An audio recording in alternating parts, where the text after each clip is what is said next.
we're talking about what the heck's going on with Saturn's North Pole. Because it's a hexagon, or has a hexagon, it has 6 sides.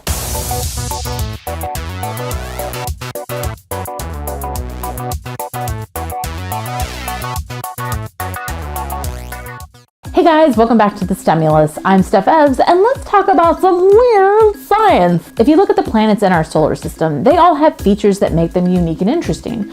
Jupiter has its big red spot, Mars has Olympus Mons, Earth has people, as terrible as we are sometimes, and then we think of Saturn. While most people immediately think of Saturn's rings, this gas giant also has another incredibly unique feature, its hexagonal-shaped North Pole. Scientists first discovered the hexagon in 1988, when they were reviewing data gathered by Voyager during its Saturn flybys. However, the existence of it wouldn't be confirmed until NASA's Cassini spacecraft imaged the planet more than 20 years later. Upon arriving in 2004, Cassini was unable to image the North Pole due to the fact that it was dark, thanks to Saturn's changing seasons. Like Earth, Saturn's poles tilt towards and away from the Sun at different points in its orbit, causing certain points of the planet to be dark for long periods of time. Cassini had to wait around 8 years before it was able to make passes over the poles that would be illuminated enough to be worth taking. The hexagon itself is twice the size of Earth. At its center is a huge hurricane that has an eye roughly 50 times larger than the average hurricane eye we see here on Earth. In addition to the one huge storm, the hexagon also contains multiple smaller vortices that show up as reddish ovals,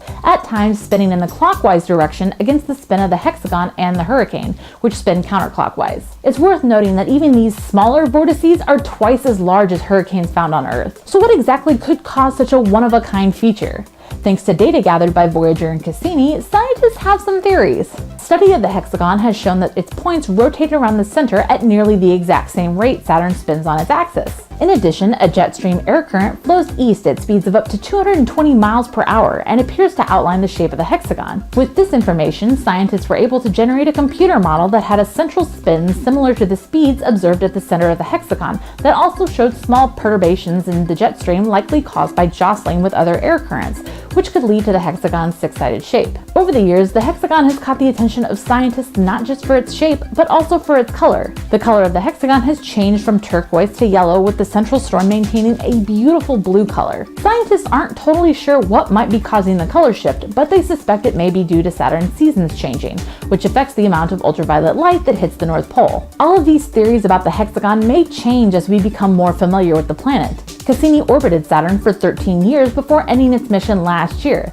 but even with all of that time studying the planet up close, it would have needed another 16.5 years to complete an orbit around the Sun with Saturn. As we observe Saturn through its seasons more and more, we'll likely glean more information that will help us figure out why the hexagon is so unique. So that brings us to our question of the day. What is your favorite feature found in our solar system and why? Let me know in the comment section down below. As always, if you want to check out this story a little bit more in depth, I will include links to my sources down below, along with links to all of my social media and my Patreon page, so feel free to check that out in your free time. If you like this video and you want to see more like it, please give this video a big thumbs up and subscribe to the channel so you never miss out on any of my future STEM related content.